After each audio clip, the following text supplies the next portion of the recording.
Welcome mga ka-For the Body sa ating YouTube channel. At kung bago ka pa lang, i-subscribe nyo po, i-follow nyo po ang channel natin, i-like nyo po itong video na to, then click subscribe and i-hit yung notification bell para lagi kayong updated sa ating lahat ng mga videos. So ito na, panoorin na natin mga ka-For the Bodies.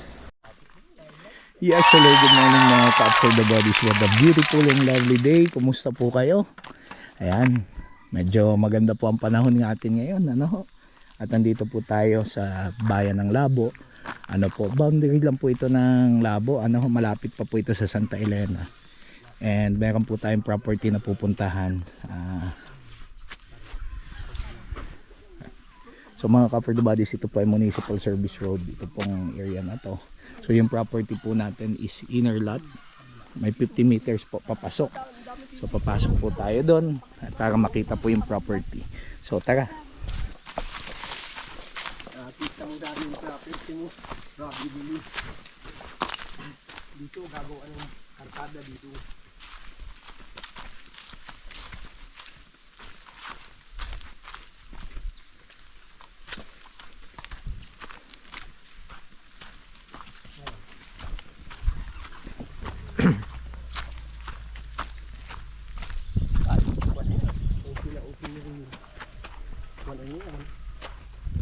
Kanila naman ito. Yan sila na. Ayan po ang kanila. Oo, yan ang kanila. Kaya gusto nilang magawa nito ng karkada.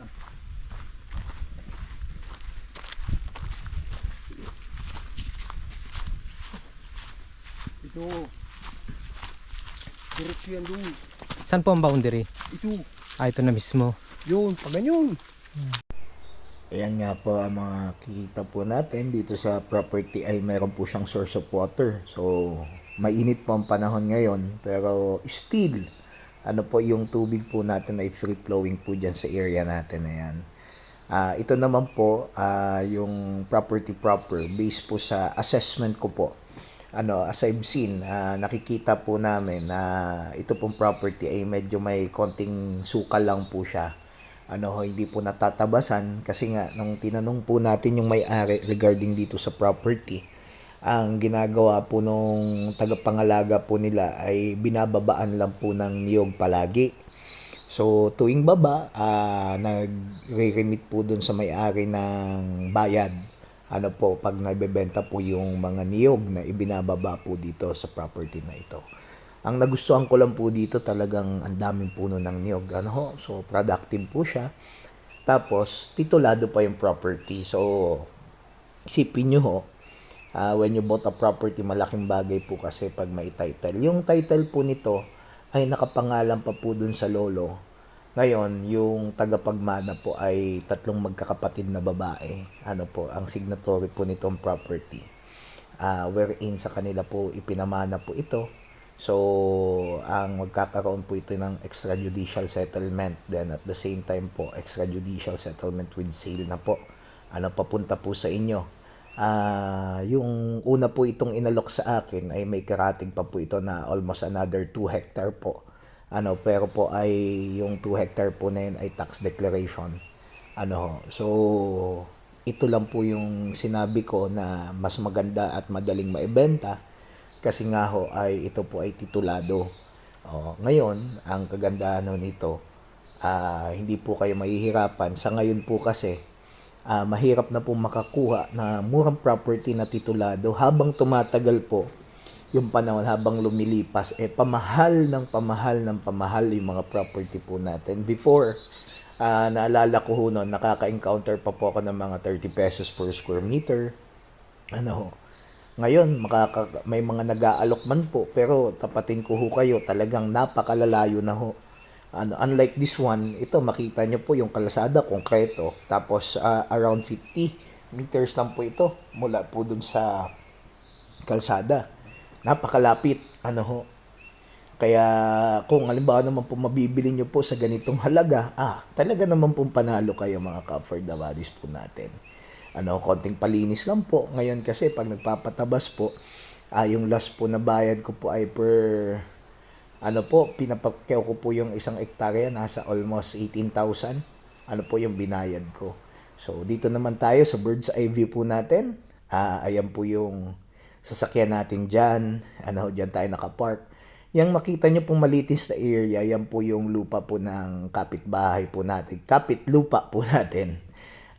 So dyan po tayo dadaan at makita nyo naman po may daan po talaga. Dito naman po sa atin, sa probinsya, talagang natutuwa pa po yung mga karatig natin pag halimbawang may dadaan po. So ito na po yung property. So ganyan lang kalapit. Imagine that.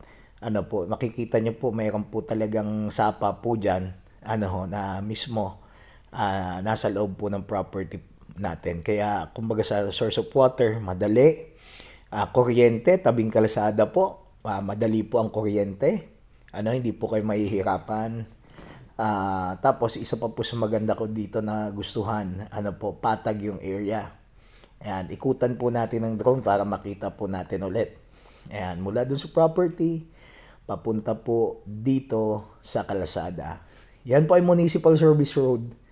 Yan, nakikita po ninyo na yan. Kaya may mga dumadaan po dyan bus, may mga dumadaan po dyan ng mga tricycle, at saka may kapitbahay po. Ayan, yung nasa harap nyo po, kapitlupa nyo po yan.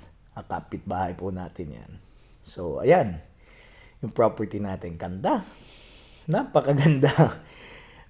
Talagang natutuwa lang po ako dito kasi ang lapit sa kalsada, di na tayo mahirapan. Imagine that. Yung iba, mga property naman po natin ngayon, titled na malalapit sa kalsada. Kung hindi, tabing kalsada. Yun po yung priority po natin as of now. Talagang bihira po tayo ngayon na magkaroon ng property na malayo sa kalsada. Actually, sa atin po kasi personally nilalapit po itong mga property natin at nakilala na po tayo sa area. Hindi po tayo yung naghahanap nito. Bagkos sila po mismo yung lumalapit po sa atin. May mga tao po tayo na nasa area, so tinatap po nila. Then ito po, ipini-featured po natin sa mga videos natin na yan. Kung makikita nyo po, pinaikutan natin ng drone, talagang siksik-liglig po yung mga puno niya. Doon po sa area, mayroon po mangilan-ngilan na puno ng langka, fruit bearing santol, wala po ako nakita. May mangga, may isa ako nakita. Tapos may mga ilan-ilan po ng mga batino, mga hardwood po dun sa property. Ayan. Talagang ang ganda po. Pag green na green yung nature mo, imagine you're waking up early in the morning na madaming puno, malayo ka po sa syudad, peaceful. Kaya nga po yung ibang nagre-retired, umaalis na po sa trabaho nila, ang gusto nila peaceful life na po.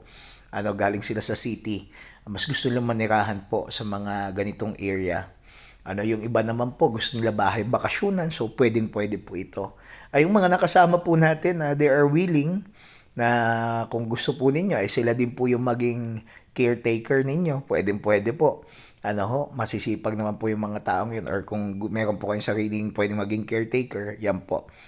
I-endorse po ninyo itong property na ito para mapilian po natin. So mga Cup for the Buddies, hanggang dito na lamang po yung video natin. Nagpapasalamat po ako sa mga YouTube subscriber, follower po natin, mga masugid po na tagapagsubaybay at higit po sa lahat sa Poong May Likha, Poong May Kapal. Maraming salamat po sa lahat. Talaga, grabe yung mga property natin po ngayon, ang gaganda. So nagugulat na lang po ako, ang daming nagme-message sa akin, sir, ang gaganda po ng mga pinopost po ninyo ngayon. So, puro farm muna po tayo, may beach po tayo na nakapost, pero mostly po ng mga posting po natin ngayon ay mga farm properties. Mga Cup for the Buddies, hanggang dito na lamang po yung videos po natin. So, see you po ulit, sa mga next video, at as of now, God bless po muna and bye-bye. Ingat po kayo palagi.